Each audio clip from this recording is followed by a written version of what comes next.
우리 잠깐 기도하도록 하겠습니다. 하나님은 영이시니 예배하는 자가 영과 진리로 예배할지니라. 아멘. 하나님 말씀은 진리의 말씀입니다. 진리의 말씀으로 저희를 깨끗게 하여 주옵소서. 예수 그리스도의 이름으로 기도합니다. 아멘. 우리 장로님이 아까 말씀드렸지만 올해 우리 교회 표가 바뀌었습니다. 교회 들어오신 분들은 이 앞에 바뀐 표를 봤을 겁니다. 그래서 올해 표는 예배를 온전하게 회복하자라는 그런 표입니다. 우리가 그동안 예배를 잘 드렸지만 올해는 우리가 좀 더 경건하게 또 진지하게 하나님께 예배를 드리자라는 의미에서 이렇게 표를 정했습니다.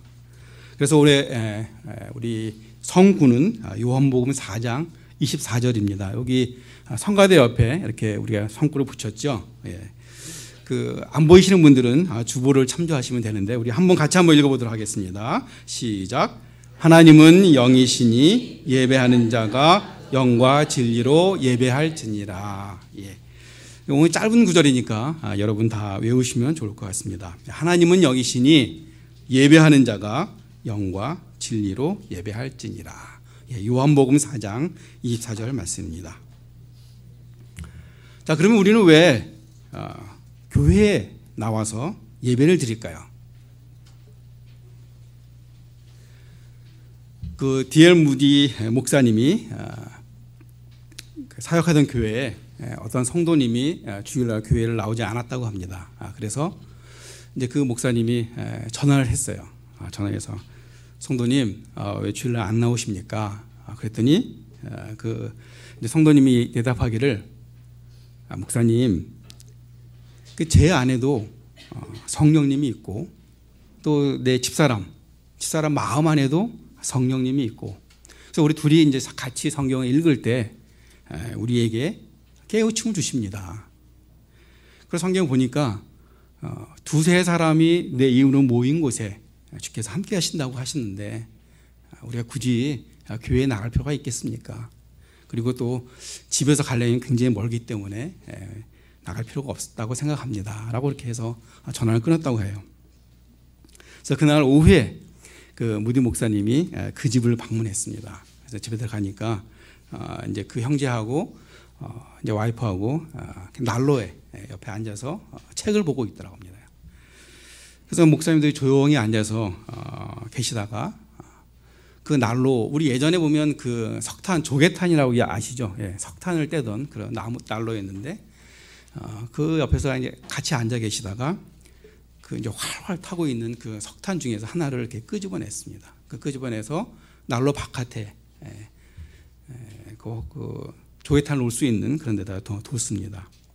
그러고 나서 몇 분이 지나고 나자 그 조개탄이 서서히 이제 꺼지기 시작했습니다. 그래서 목사님이 그 성도에게 이야기합니다. 성도님, 저 조개탄을 보십시오. 지금 이게 꺼져가고 있습니다.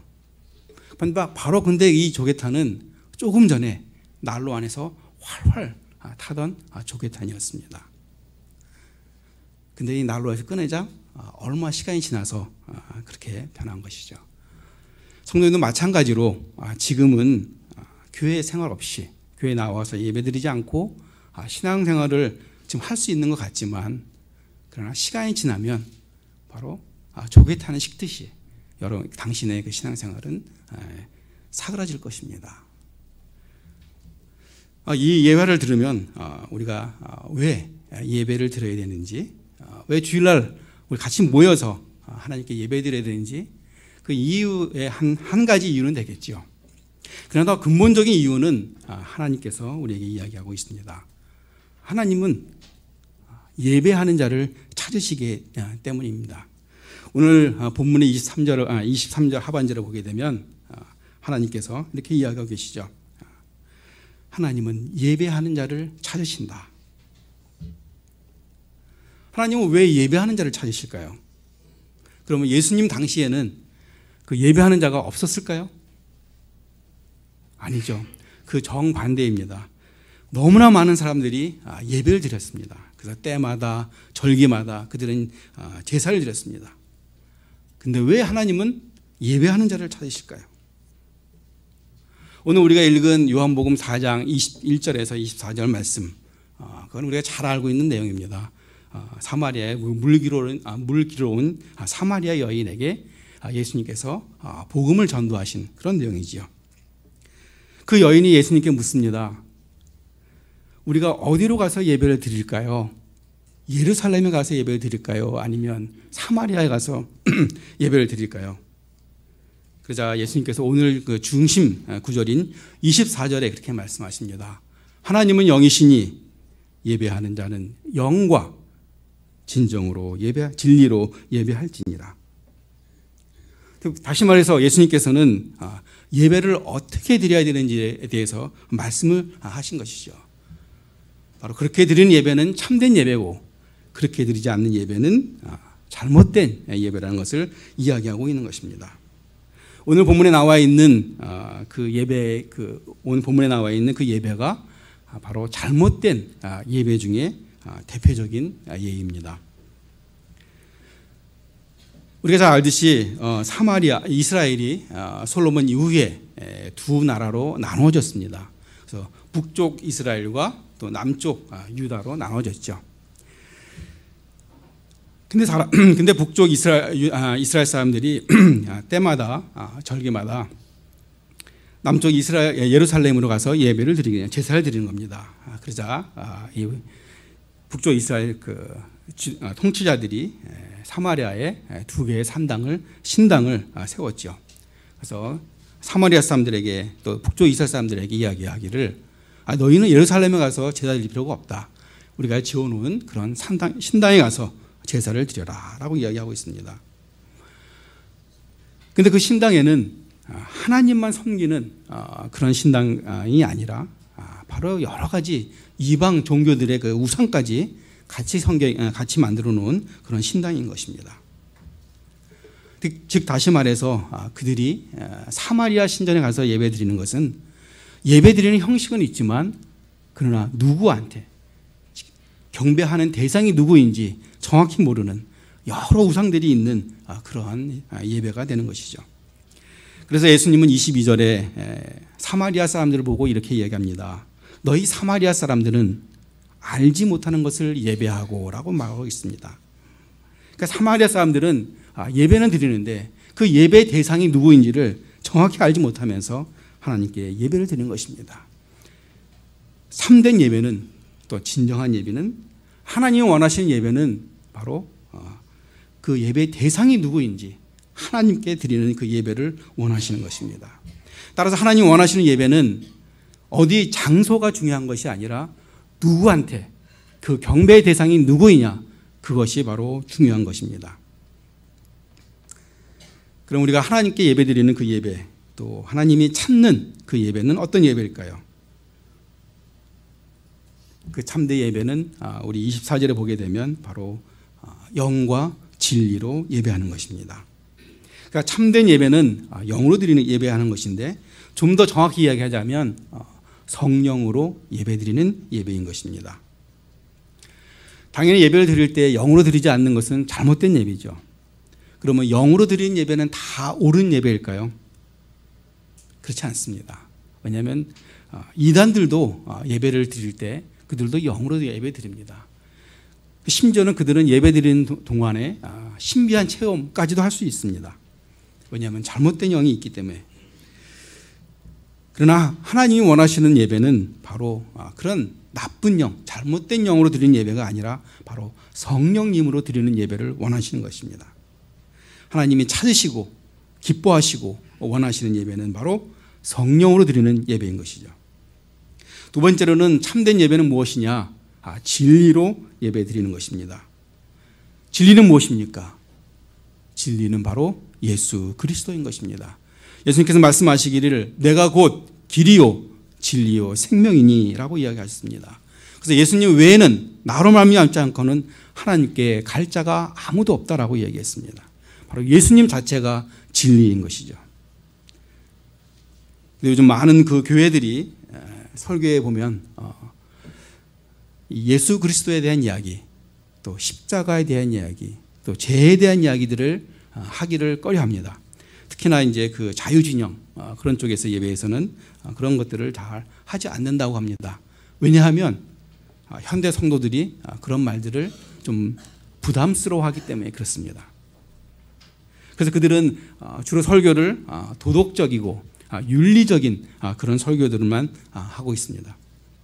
그러나 우리가 진짜 하나님이 원하시는 예배는 바로 신령과 진리로 드리는 예배입니다. 다시 말해서 예수 그리스도가 누구이고 예수 그리스도가 이 땅에서 하신 말씀이 무엇이고 예수님이 십자가에서 나를 위해서 하신 일이 무엇인가 그것을 분명하게 전하는 설교가 또 그런 예배가 하나님이 원하시는 예배입니다. 자, 우리가 참된 예배를 드리기 위해서 우리 예배의 전신인 구약에 나와 있는 우리가 제사를 찾아볼 수가 있습니다. 그 예레미야가 아니고 레위기 1장 우리가 3절부터 5절을 한번 우리가 같이 보도록 하겠습니다. 근데 우리가 이 본문을 잘 보면서 우리가 생각해 볼 것은 누가 제물 우리가 번제에 대한 얘기가 나오고 있는데 그 제물을 드릴 때 누가 잡는지, 다시 말해서 제사장이 제물을 잡는지 아니면 번제를 드리는 사람이 잡는지 또 누가 그 제물들을 씻는지 우리가 한번 주의해서 잘 읽어보시기 바라겠습니다. 자, 우리 방송실 레위기 1장 3절부터 5절 말씀 우리 한번 같이 한번 읽어볼까요? 시작. 그 예물이 소의 번제이면 흠없는 수컷으로 회막문에서 여호와 앞에 기쁘게 받으시도록 드릴지니라. 그는 번제물의 머리에 안수할지니 그를 위하여 기쁘게 받으심이 되어 그를 위하여 속죄가 될 것이라. 그는 여호와 앞에서 그 수송아지를 잡을 것이요 아론의 자손 제사장들은 그 피를 가져다가 회막문 앞 제단 사방에 뿌릴 것이며. 번제를 드릴 때 그 번제 제물을 잡는 사람이 누구인가요? 제사장입니까? 아니면 번제를 바치는 사람인가요? 자, 우리가 이 내용을 잘 읽어보게 되면 그는 여호와 앞에 수송아지를 잡을 것이요 아론의 제사장들은 그 피를 가져다가 회막문 앞에 제단 사방에 뿌릴 것이며 라고 되어 있습니다. 다시 말해서 그 자기가 바치는 제물을 잡는 사람이 누구냐? 바로 제사장이 아니고 제물을 바치는 사람인 거죠. 우리가 흔히들 이야기하면 그러니까 번제를 제물을 바칠 때 그는 그냥 짐승만 끌고 가서 제사장 주면 제사장이 다 그 짐승을 잡고 또 가죽을 벗기고 각을 뜨고 그걸 씻고 그렇게 하는 것으로 이해합니다. 그러나 오늘 성경에 보니까 그게 아니라 번제를 드리는 사람이 직접 그 짐승을 잡아야 되는 것입니다. 그리고 그 잡은 피를 제사장에게 드리면 제사장은 그거를 제단 앞에 뿌리기만 하는 것이죠. 이것을 제가 왜 말씀드리냐 하면 우리가 이 번제를 드릴 때 그걸 드릴 때도 그 드리는 사람이 직접 짐승을 잡았고 가죽을 벗기고 각을 뜨고 심지어는 그 내장을 꺼내서 씻고 그다음에 그 다리를 씻는 그런 모든 일을 본인이 했다는 것이죠. 다시 말해서 우리가 예배를 드릴 때 우리도 마찬가지로 우리는 예배를 드릴 때 팔짱을 낀 채 성가대가 찬양하는 것을 듣고 또 목사님 설교를 듣는 것으로 방관자의 자세에서 하는 것이 아니라 우리가 그 설교에 같이 동참해야 된다는 것입니다. 성가대가 아름다운 찬양을 할 때 그 가사를 우리가 같이 음미하면서 같은 마음으로 찬양하는 마음이 되어야 되고 또 우리가 설교 말씀을 들을 때 그것을 잘 경청하고 또 대표 기도를 할 때는 그 기도의 내용들을 잘 들으면서 아멘하는 저희가 될 때 바로 그 예배는 방관자가 아닌 구경꾼이 아닌 참여자가 되는 것입니다. 이 번제 드리는 자는 짐승을 잡으면서 피를 뒤집어 쓰고 또 내장을 씻으면서 그 역겨움을 맡으면서 이 짐승이 바로 나를 대신해서 죽는 것을 보면서 내 죄의 심각성이 얼마나 큰가 그걸 몸소 느끼면서 또 그 내장과 그 다리를 다 태울 때 이 번제는 그 짐승은 모든 것을 다 태우는 것입니다. 그걸 제단 위에 모든 것을 다 태울 때 내 죄의 그 내 제사함을 같이 내 제사함을 받은 것을 그것을 기뻐함을 느끼는 것이 바로 그 번제의 참뜻이 되는 것입니다.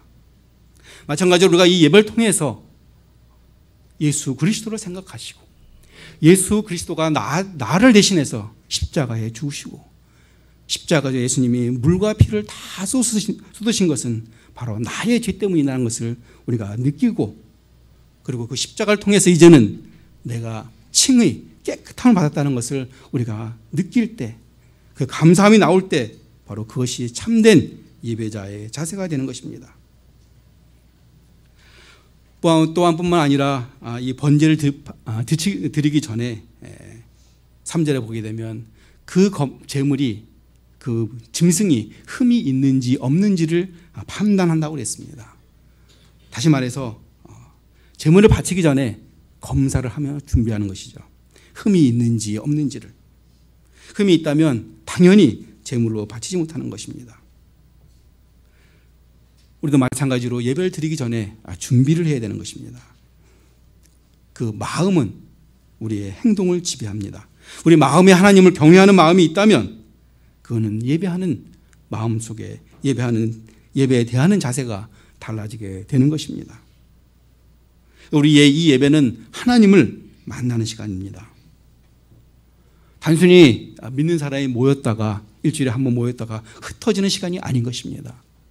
이 예배를 통해서 하나님의 임재를 우리가 기대한다면 소망한다면 우리는 예배를 진지하게 경건하게 드릴 수밖에 없는 것입니다.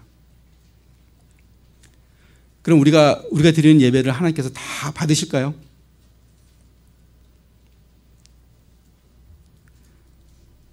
이스라엘 백성들도 마찬가지로 번제 많은 제물들을 바쳤습니다. 그러나 그 제물들이 다 하나님께서 받으셨을까요? 그렇지 않습니다. 분명히 흠이 없는 제물을 드리라고 했습니다. 그러나 이스라엘 백성들이 타락했을 때는 눈이 먼 것, 저는 것, 병든 것 이런 것들로 하나님께 예물을 드렸습니다. 그들은 하나님은 번제를 어떻게 드려야 되는 규정이 있음에도 그들은 그것을 무시하고 자기 멋대로 또 오히려 상품 가치가 없는 것을 하나님께 드렸던 것입니다. 예배라는 것은 우리가 영어로 이야기하면 worship입니다. worship. 그거는 worth, 가치라는 그런 단어와 ship이라는 그 단어가 합해진 것입니다. 다시 말해서 가장 가치 있는 것을 하나님께 드리는 것이 바로 예배인 것입니다. 그러나 이스라엘 백성들은 타락했을 때 흠없고 깨끗하고 정결한 것을 드리는 것이 아닌 눈이 멀고 저는 것이나 병든 것, 가치 없는 것, 상품 가치가 없는 것을 하나님께 드림으로써 하나님께서 그것을 안타깝고 슬프게 받으셨던 것입니다. 우리는 예배를 드릴 때 어떤 모습으로 어떤 마음으로 예배를 드립니까? 정말 우리 이 예배 속에서 하나님의 임재를 또 하나님을 만나는 그런 것을 기대하고 드리십니까?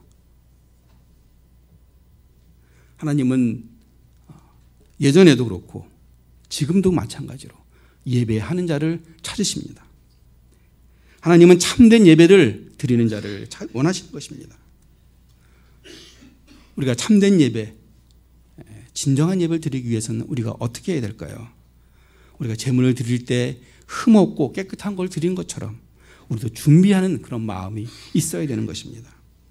우리가 일주일 동안 바쁜 생활 속에서 하나님을 전혀 망각하고 있다가 주일날 되면 허겁지겁 나오는 것은 바로 우리가 참된 예배자의 모습이 아닐 것입니다.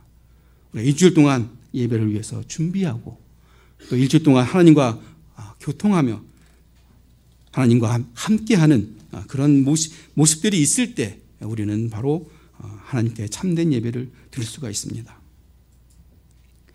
100사람이 모여서 같은 예배를 드린다 하더라도 똑같은 설교를 들은다 해도 그 안에는 100가지의 예배가 있다고 합니다. 즉 각 사람마다 그 예배를 위해서 어떻게 준비하고 또 어떻게 하나님을 만나기 위해서 갈망하는 마음을 가지고 왔느냐에 따라서 그 예배가 달라진다고 합니다.